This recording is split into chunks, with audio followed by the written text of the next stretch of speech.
네. 오늘은 왕의 복음 우리 설교 제목 같이 읽어볼까요? 어떤 믿음을 가지고 있습니까? 어떤 믿음을 가지고 있습니까? 라는 제목으로 같이 말씀의 은혜를 나누겠습니다. 한 목사님의 설교를 듣다 보니까 이런 이야기를 하시더라고요. 한 서커스 공연입니다. 그 서커스 공연에서 사과를 여기다 이렇게 놓고 그 사람이 이렇게 칼을 던지는 거예요. 혹시 그런 공연 보신 적 있으세요? 던지는 족족 다 사과에 칼이 꽂히는 거예요. 그러니까 사람들이 환호를 하죠. 야, 너무 잘한다, 대단하다. 근데 그 사람이 한 걸음 더 나아가 이번에는 뭐를 하느냐? 눈을 가리는 거예요. 그리고 나서 또 칼을 던지는 겁니다. 근데 던지는 족족도 어떻게 해요? 다 사과에 맞추는 거예요. 사람들한테 묻습니다. 제가 사과에 칼을 던지면 다 맞을 것을 믿습니까? 그러니까 사람들이 뭐라고 대답하느냐? 네, 믿습니다. 환호를 하는 거예요. 그러면서 또 한 가지를 묻는 거예요. 그러면 지금 이 시간 머리 위에 사과를 올려놓을 테니까 지원자 한 사람을 받습니다. 그랬더니만 어떻게 됐는 줄 아세요? 아무도 손을 안 드는 거예요. 혹시 우리의 믿음이 이와 같은 것은 아닌가? 왜냐하면 분명히 우리가 주변을 보면 또 내 옆에 있는 사람들을 보면 하나님이 던지는 족족 내 문제의 사과에 칼이 탁탁 꽂히듯이 하나님께서 역사하시는 것을 듣기도 하고 보기도 하는데 정작 내가 거기에 주님이 나와 함께 그 자리에 네 사과를 문제를 한번 올려놓겠니? 내가 어떻게 일하는지를 보겠니? 라고 초대할 때는 우리가 머뭇머뭇거릴 때가 너무나 많다는 거예요. 여러분들의 믿음은 지금 어떻습니까? 특별히 오늘 말씀은요, 산상수훈에서 예수님께서 내려오셔서 3명의 환자를 고치는데 오늘이 몇 번째 환자인가요? 2번째입니다. 지난 시간에 기억나세요? 나병? 줄여서 나만, 그렇죠, 누가 대답하셨는데 나만 모르는 병. 그 나병에 걸린 사람이 예수님 앞에 찾아왔는데 예수님이 고쳐주시죠. 근데 그 방식이 특별했습니다. 어땠습니까? 손을 뻗어서 아무도 그 사람 몸에 손을 대지 않는데 그 사람의 몸을 불쌍히 여겨서 만져주세요. 오늘 우리의 예배 시간이 뭐가 되어야 된다 그랬습니까? 주님과의 시선이 맞춰지고 주님이 오늘 내 마음을 만져주시는 그런 시간이 되어야 한다라고 말씀을 드렸어요. 그리고 나서 오늘 갈릴리 지역의 가버나움으로 가신 예수님 앞에 한 사람이 역시 또 길을 막고 섭니다. 오늘 성경은 그 사람이 누구라고 말하고 있어요? 백부장입니다. 로마의 식민지 지배를 하고 있는 고급 장교가 나타난 겁니다. 그러나 그가 아무리 로마의 사람이고 백부장이라고 해도 그는 유대인의 관점에서 보면 어떤 사람이에요? 이방인이에요. 그런데 오늘 마태복음에서는 그가 직접 찾아온 것 같지만은 마태복음은 이 사건을 좀 축약적으로 설명합니다. 더 자세한 걸 알기 위해서는 병행 본문인 누가복음 7장에 가면 3절에 보면 이렇게 나옵니다. 그를 찾아온 거는 실제로 백부장이 아니라 누구로 나옵니까? 유대인의 장로와 몇 사람이 예수님 앞에, 그것도 청년 예수 앞에 나이 든 사람들이 찾아온 거예요. 왜 이 사람들은 찾아왔을까? 사실 오늘 말씀을 보면 2가지의 특이한 점이 있어요. 하나는 뭐겠습니까? 원래 유대인들은 이방인들과 잘 상종을 하지 않아요. 아무리 이 로마의 사람이라고 해도 유대인의 관점에서 보면 자신들을 지배하는 사람들이니 평상시에 보통의 관계에서는 친할 수가 없는 게 당연하죠. 그런데 지금 이 사람들이 발벗고 나서고 있다는 거예요. 그리고 또 하나 특이한 점이 있습니다. 어떤 점이 특이합니까? 백부장이 아픈 것도 아니에요. 누가 아픈 거예요? 하인이고 누가복음에는 종이라고 나와요. 아니, 당시의 종은요, 물건입니다. 특별히 오늘 본문에 보면 중풍병에 걸렸다는 얘기는 움직이지 못한다는 거예요. 근데 하인이나 종이 쓸모가 있으려면 뭐 해야 되는 거예요? 움직일 수가 있어야죠. 움직이지 못한다는 것은 쓸모가 없다는 겁니다. 그 당시에 하인이 병에 걸려서 움직이지 못하면 어떻게 하는 게 다반사였느냐? 내다 버리는 거예요. 그런데 오늘 자신의 문제도 아니라 누가복음에는 사랑하는 종이라고 표현하거든요. 아끼고 사랑하는 종을 위해서 지금 유대인의 장로들까지 섭외해서 이 백부장 앞으로 보냈다라는 거예요. 대단한 거죠. 그런데 오늘 왜 유대인의 장로들은 이렇게 나섰느냐? 이유가 있습니다. 4절과 5절 누가복음 7장의 말씀에 보면 자세히 그 이유가 나옵니다. 한번 같이 말씀을 읽어보겠습니다. 이에 그들이 예수께 나와여 간절히 구하여 이르되 이 일을 하시는 것이 이 사람에게는 합당하나이다. 그가 우리 민족을 사랑하고 또한 우리를 위하여 회당을 지었나이다 하니. 왜 유대인 장로들이 나섰대요? 자신들은 이렇게 기쁜 마음으로 나서는 게 당연하다는 거예요. 왜요? 자신들의 민족을 사랑하고 이 사람이 좀 잘 살았나 봐요. 회당을 짓는 데 있어서 아낌없이 그 돈을 낼 정도로 겸손하고 아주 성품이 좋은 사람이었다는 것을 오늘 우리는 성경을 통해서 알 수가 있습니다. 자, 그랬더니 예수님도요, 그들의 그 부탁을 거절하는 것이 아니라 오늘 우리가 읽은 본문의 7절 말씀을 보면 그냥 아주 쿨하게 내가 가서 고쳐주리라. 또 성경에 보면 집이 백부장의 집이 멀지 않았거든요. 금방 가서 고쳐주겠다라고 말씀을 하십니다. 그런데 오늘 여기까지도 특별한 일이지만 대단한 믿음이라고는 말하지 않습니다. 오늘 왜 이 백부장의 믿음이 대단한 믿음이고 특별한 믿음이었는지는 8절의 그 이유가 잘 나와 있습니다. 우리 8절 말씀 한번 같이 읽겠습니다. 백부장이 대답하여 이르되 주여 내 집에 들어오심을 나는 감당하지 못겠사오니 다만 말씀으로만 하옵소서. 그러면 내 아인이 낫게 싸움나이다. 아멘. 충격이죠. 그 전까지만 해도 만지려고 하는 게 예수님의 마음인데 지금 이 백부장은 하인들을 통해서 오늘 이 병을 고쳐달라고 하는데 한 번 더 예수님이 찾아온다고 하니까 누가복음에 보면 벗들을 보내어 또 예수님을 막는 거예요. 물론 당시에 이렇게 이방인의 집에 유대인이 가는 것은요, 정결하지 못하는 행동입니다. 그거를 로마의 백부장이 잘 알았을지도 모릅니다. 그러나 오늘 중요한 것은 그가 어떤 고백을 했다는 거예요? 다만 말씀으로만 하옵소서. 그렇다는 것은 지금 이 백부장이 청년 예수를 뭐하고 있다는 거예요? 인정하고 있다는 거예요. 말씀만 하면 뭐 할 거라는 것을 확실히 믿었다는 거예요. 고쳐질 거라는 것을 믿었다라는 거예요. 나도 부하가 있는데 그 사람한테 이 명령을 내리면 사람들이 움직이는 것처럼 당신은 그 정도의 놀라운 권위와 능력이 있는 자니까 뭐만 하면 말씀만 하옵소서. 내가 고쳐질 거를 믿습니다.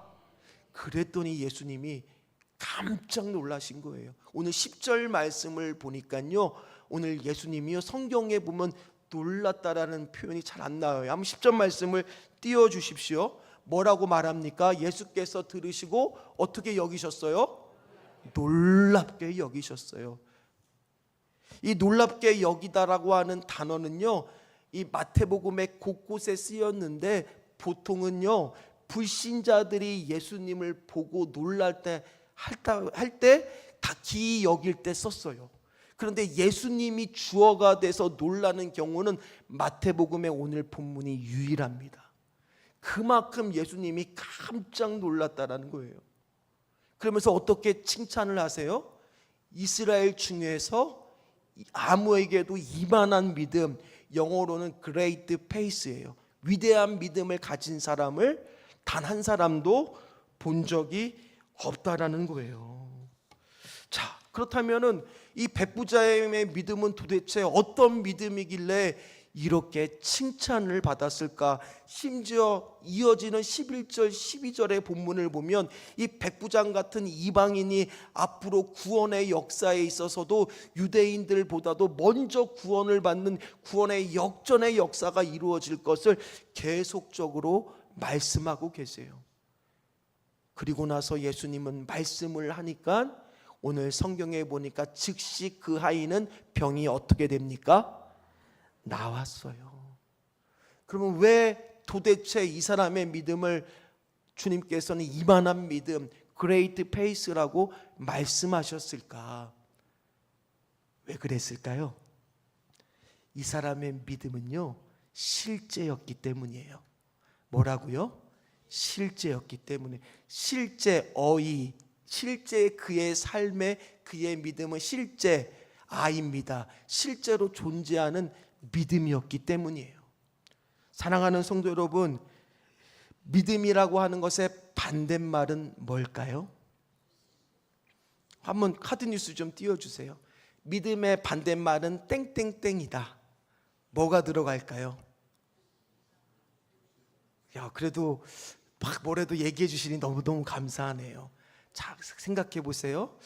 아유, 아무리 봐도 이 상황은 안 될 것 같은데, 아무리 봐도 저 사람은 안 변할 것 같은데, 아무리 봐도 우리 비전세타 건축은 어려울 것 같은데. 자, 공통점이 있어요. 뭐가 공통점이에요? 아무리 봐도. 믿음의 반대말은 바로 뭐냐? 보이는 것이에요. 우리 안에 문제가 보입니다. 상황이 보입니다.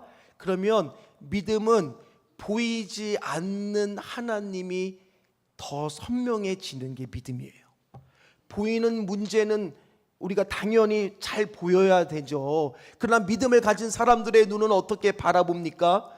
그 문제와 그 상황에 대해서 보이지 않는 하나님은 더 선명해지고, 보이는 문제는 갈수록 희미해 보이는 것, 그것이 믿음이라는 거예요. 그래서 오늘 고린도후서 5장 7절에는 이렇게 말씀을 하고 있습니다. 같이 읽습니다. 이는 우리가 믿음으로 행하고 보는 것으로는 뭐하지 아니하리라?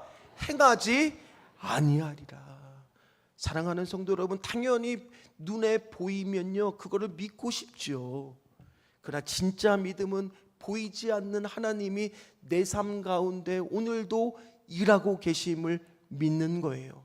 심지어 그것이요, 지금 사막의 음침한 골짜기를 걷고 있어요. 내 인생 가운데 실패와 좌절할 일들이 생겨요. 몸이 아프기도 합니다. 사고가 나기도 합니다. 그런데요, 뭐를 믿는 거예요? 걱정하지 않는 거예요. 왜요? 지금 하나님이 이 걱정과 염려 가운데에서도 이게 최상이기 때문에 오늘 나를 실패로 인도하심을 믿는 거예요. 결국에는 나중에 합력하여 선을 이룰 거라는 것을 믿는 거예요. 점점 내 안에 보이지 않는 하나님이 선명해지는 것이 바로 뭐예요? 믿음이라는 겁니다. 그러나 문제는 뭐예요? 이 믿음이 나에게 없는 거예요. 문제는 우리의 삶 속에 이 믿음이 실제로 실제하지 않는다는 게 문제라는 거예요. 그래서 저는요, 이 말씀을 준비하면서 궁금해졌어요. 왜 하나님은 이 사람 믿음을 이렇게 이만한 믿음, 그레이트 페이스라고 칭찬을 했다라면 도대체 성경에서는 그런 믿음이 작은 사람들은 누구였을까? 이 반대급부적으로 그 사람을 알게 되면 우리가 믿음에 대해서 더 잘 알 수가 있을 거 아니겠습니까? 죄송합니다. 말씀을 한번 찾아봤어요. 놀라운 것을 발견했어요. 성경에서 믿음이 작은 자들아 라고 마태복음에 말을 했을 때는요, 하나같이 누구한테 그 말을 했냐? 성경에 보니까요, 베드로가 무리를 걸어요. 그러다가 넘실거리는 바람과 파도를 보고 낙심하여 물에 빠져요. 그때 예수님이 뭐라고 말씀하셨느냐? 이 믿음이 작은 자들아. 그것뿐만이 아닙니다. 예수님과 배에 같이 타서 갈릴리 바다를 건넙니다. 근데 예수님은 고물에서 주무시고 계셨어요. 폭풍이 칩니다. 그때 제자들은 두렵습니다. 죽을 것 같았습니다. 예수님을 흔들어 깨웁니다. 그때 일어나셔서 하신 말씀이 뭐예요? 믿음이 작은 자들아. 어디 그뿐입니까? 귀신 들린 아이를 예수님 앞에 데리고 옵니다. 제자들은 아무리 애를 써도 고치지 못합니다. 그러나 예수님은 고치시는 거예요. 제자들이 나중에 궁금했습니다. 왜 우리는 고치지 못합니까? 그때 하시는 말씀이, 이 믿음이 작은 자들아, 네가 겨자씨만한 믿음만 가지고 있어도 이 산을 저 산으로 옮길 수 있다라고 말씀을 하시거든요.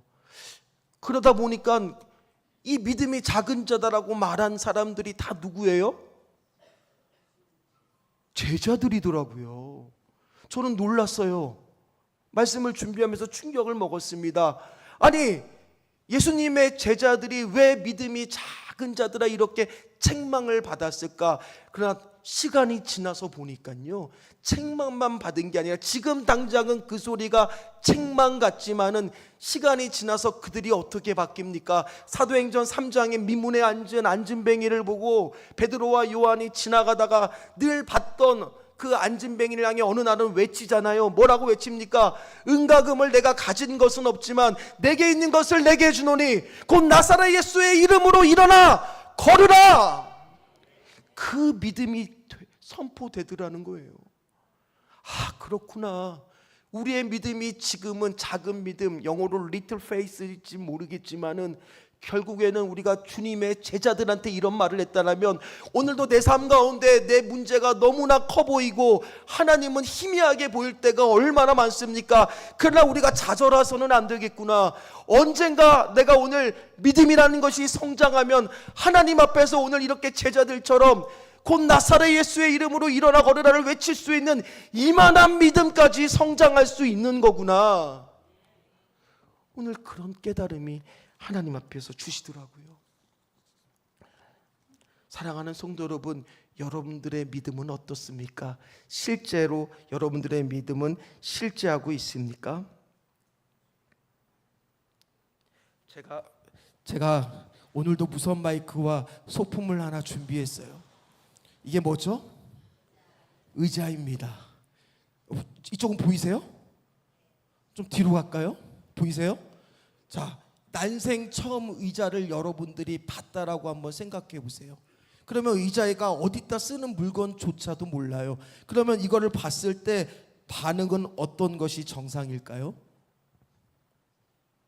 만져보겠죠. 이게 뭔가 하고 눌러도 보겠죠. 도대체 이게 뭔가 올라가기도 해보려고 할 것이고 애를 쓸 겁니다. 그런데 뭔지 몰라요. 근데 지나가다가 누가 얘기하는 거예요. 아, 그거 의자야. 한번 앉는 데 쓰는 거야. 자, 그러면 이 사람이 어떻게 할까요? 자, 근데 처음부터 확 앉을까요? 아니면 진짜 맞나? 조심스럽게 앉을까요? 조심스럽게 앉습니다. 처음에는 조심스럽게 앉습니다. 자, 그런데 이게 괜찮다라는 것을 경험합니다. 그 다음에는요, 다음에 의자가 보면 처음보다 고민할 필요가 줄어들겠죠. 그 다음에는 조금 더 빨리 앉을 겁니다. 그런데 이것이 몇 번 거듭되다 보면 그 다음에 의자를 보는 순간 저거는 뭐라는 것을 알게 돼요? 앉는 거라는 걸 알고 그냥 과감하게 앉을 거라는 거예요. 이게 믿음이에요. 무슨 말이냐? 제자들의 모습을 보면, 특별히 베드로의 모습을 보면 알 수가 있어요. 베드로가 예수님을 처음 만났을 때 그의 이름은 시몬, 듣는 자였어요. 시몬이라는 이름의 뜻이 듣다라는 뜻이거든요.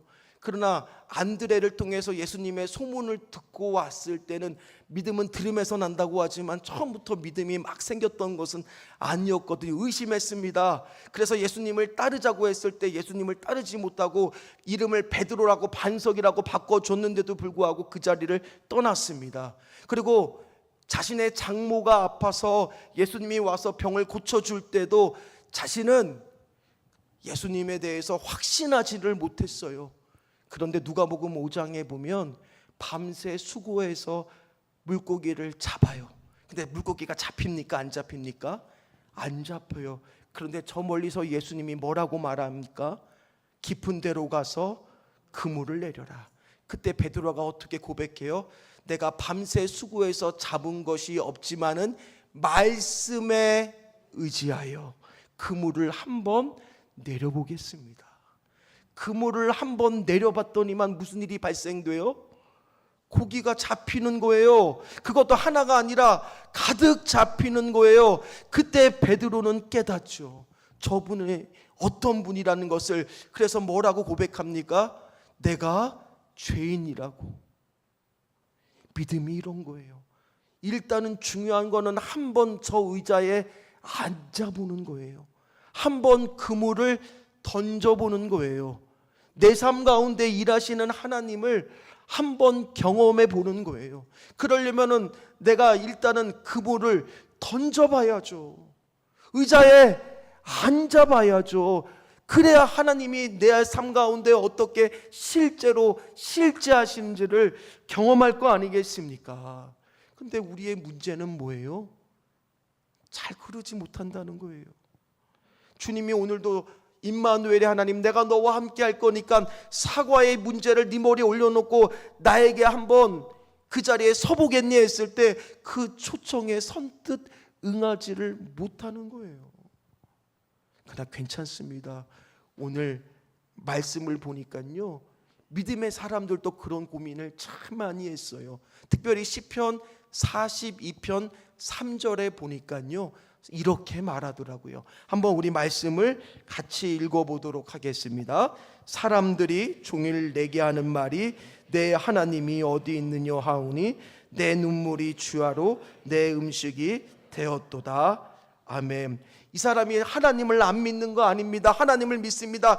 여러분들하고 똑같아요. 절대 하나님이 안 계시다고 생각하는 사람도 아닙니다. 하나님의 존재를 살면서 부정한 것도 아닙니다. 그러나 지금 오늘 사람들이 물어요. 네 하나님이 어디 있느냐? 문제는 뭐예요? 전에는 하나님이 나와 함께 계신다라는 것을 확신했는데 지금은 믿음이 무너져 버리니까 내 그 말에 반박을 못해요. 그러다 보니까 마음이 아픈 거예요. 그래서 오늘 말씀해 보니까 뭐가 흐르고 있어요? 눈물이 나는 거예요.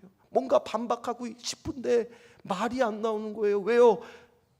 지금 현재 하나님이 내 신앙 가운데, 내 삶 가운데 안 보이니까요. 추억에만 갇혀 있는 거예요. 그래서 이 사람은 괴로워합니다. 그래서 오늘 4절과 같이 말합니다. 4절 말씀도 같이 읽겠습니다. 내가 전에 성의를 지키는 무리와 동행하여 기쁨과 감사의 소리를 내며 그들을 하나님의 집으로 인도하였더니 이제 이 일을 기억하고 내 마음이 상하는도다. 아멘. 이 말씀을요 세 번역으로 보면 기쁨 감사의 노랫소리와 축제의 함성과 함께 내가 무리들을 하나님의 집으로 인도하면서 그 장막으로 들어가곤 했던, 그러니까 기쁘게 하나님을 예배하고 찬양하고 하나님의 임재를 경험했던 것이 지금이라는 거예요? 과거라는 거예요? 과거라는 거예요. 그거를 기억해야 되는데 지금 내가 하나님이 보이지 않으니까 내가 그것을 기억하고 추억의 하나님만 만나고 있으니까 내 가슴이 미어지는구나, 애통하고 있는 거예요. 그러면서 시편 기자는요 한 가지 결심을 합니다. 5절 말씀입니다. 뭐라고 말하는지 보십시오. 내 영혼아 내가 어찌하여 낙심하며 어찌하여 내 속에서 불안해하는가. 시선을 돌려요. 낙심도 되고 왜 이렇게 내 신앙이 이 꼴인지, 내 꼬라지가 왜 이런지 절망과 불안해하지만 시선을 어떻게 바꾸느냐? 그래도 내 영혼을 바라봐야지. 내 영혼으로 시선을 바꿉니다. 그러면서 뭐라고 고백합니까? 우리 빨간 글씨는 같이 읽겠습니다. 너는 하나님께 소망을 두라. 그가 나타나심으로 말미암아 내가 여전히 찬송하리로다. 그가 정말 하나님이 살아계신지 내 영혼 가운데 하나님께 소망을 두는 것으로 시선을 바꿈으로써 추억에 갇혀있던 그 하나님을 다시 마주치려고 지금 애쓰고 있는 거예요. 오늘 여러분들은 어떻습니까? 그물을 던져보세요. 그물을 한번 여러분들 던져보세요. 여러분들 삶의 문제를 올려놓고 하나님 100% 맞추신 하나님 던져보세요. 의자에 앉아보세요. 거기서부터가 시작이라는 거예요. 그러나 그것조차도 잘 되지 않을 때가 너무나 많아요. 하나님, 믿음이라고 하는 것은 도대체 어디까지 믿어야 믿음인 겁니까? 하나님, 이 믿음이라고 하는 것은 도대체 어느 정도까지 믿어야 되는 겁니까?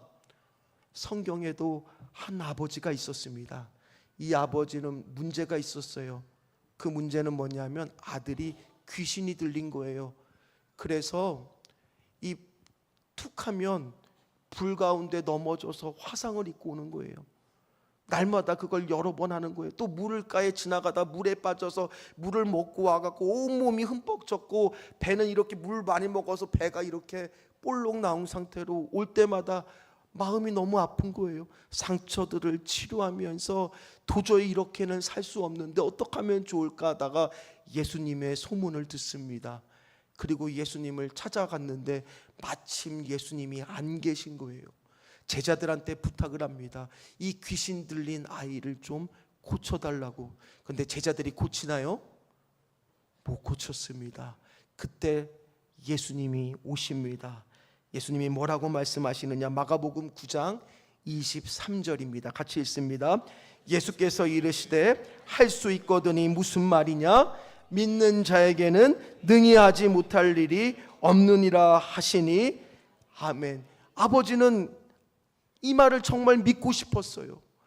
주님, 저도 좀 믿고 싶습니다. 그러나 얼마나 더 믿어야 합니까? 어느 정도까지가 괜찮고 어떻게 믿어야 내 신앙이 더 이상 흔들리지 않습니까? 주님이 원하시는 믿음에 대해서 나는 도대체 모르겠습니다.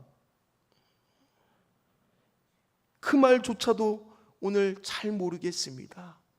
그랬는데 진짜 주님이 원했던 고백은요, 그 다음이에요. 그 아비의 입에서 믿는 자에게 능히 하지 못할 일이 없습니다. 그 고백하기 전에 이 고백을 원했어요. 자, 이 고백 중요합니다. 24절입니다. 같이 읽습니다. 그 아이의 아버지가 소리를 질러 이르되 내가 믿나이다. 나의 믿음 없는 것을 도와주소서. 아버지가 원하셨던 거는 이거예요. 저는요, 때때로 제가 정말 이만한 믿음을 가지기를 원해요. 한 주간도 저 안에도 문제의 사과 앞에서 주님을 믿고 싶어서 간절히 기도를 했는데 도대체 해결책이 잘 보이지 않아요. 어떻게 해야 될지도 잘 모르겠어요.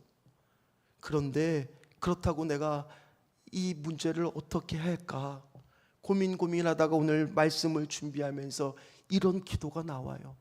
주여, 나의 믿음 없는 것을 도와주시옵소서. 저는 잘 모르겠습니다. 그러나 내가 믿고 싶습니다. 주여, 나의 믿음 없는 것을 좀 도와주시옵소서. 그런데요, 주님은요, 한 번에 우리한테 이만한 믿음을 가지라는 게 아니에요. 물론 이만한 믿음이 생기면 좋죠. 그러나 지금 여러분들의 믿음이 리틀 페이스, 작다 할지라도 오늘 이 고백을 할 수만 있다면 저는 그것을 이렇게 이름을 붙였어요. 기특한 믿음. 어떤 믿음이요? 기특한 믿음. 기특한 믿음으로 오늘 나에게 주님 앞에서 고백할 수만 있다면, 이 고백부터라도 여러분들이 할 수만 있다면 여러분들 안에서 그물을 한번 던져보실 거예요. 의자에 한번 앉아보실 거예요. 더 나아가 나중에는 사과를 머리 위에 올려놓고 하나님, 내가 믿습니다, 던져보십시오. 그렇게 고백하시는 분들이 되게 될 줄 믿습니다. 말씀을 마무리하겠습니다. 오늘 우리는 믿음이라고 하면요, 단순하게 이렇게 될 거야 저렇게 될 거야 라고 생각하는 정신통일이 아니에요. 우리가 이렇게 그래도 상황 가운데 생각할 수 있는 것은, 중요한 것은 이런 말이 아니라 그 말을 하게 된 신뢰하는 대상이 중요하다는 거예요. 우리는 어떤 대상을 믿고 있습니까? 보이지 않는 하나님을 신뢰하고 믿느냐는 거예요. 여러분들 삶 가운데 그것이 이루어질 것을 믿느냐는 거예요. 우리는요, 여태껏 비전센터 건축을 위해서 많이 기도를 하고 몇몇 분들은 지속적으로 여러분들이 헌신을 했습니다. 그러나 그것이 현실이 되기까지는 항상 뭐가 있느냐? 영적 시차, 딜레이가 되는 과정이 있어요. 그렇다고 하나님이 지금 일 안 하고 계시는 겁니까? 마찬가지예요. 여러분들 가정을 향해서, 여러분들의 심령을 향해서도 때때로 하나님은 지금도 뭐하고 계세요? 일하고 계시고 이루어질 거예요. 그러나 뭐가 있어요? 영적인 시차가 있는 거예요. 그 이루어지기까지를 기다릴 수 있는 거, 그때 보이는 문제가 아니라 보이지 않는 하나님이 더 선명해지는 것, 그것이 바로 오늘 저와 여러분들이 가져야 될 믿음인 줄 믿습니다. 마지막으로 하나님이 뭐를 기뻐하시는지 히브리서 11장 6절 말씀을 읽고 말씀을 마치도록 하겠습니다. 같이 읽습니다. 믿음이 없이는 하나님을 기쁘시게 하지 못하나니 하나님께 나아가는 자는 반드시 그가 계신 것과 또한 그가 자기를 찾는 자들에게 상 주시는 이심을 믿어야 할지니라. 아멘. 여러분들의 믿음은 실제입니까? 실제로 여러분들의 삶 가운데 실제로 계시는 하나님께 맡기고 있습니까? 여러분 아직 작은 믿음이라고요? 괜찮습니다. 이제 기특한 믿음으로 오늘 나가지는, 그래서 결국에는 이만한 믿음으로 되시기를 주의 이름으로 축원합니다. 축원합니다. 같이 찬양하겠습니다.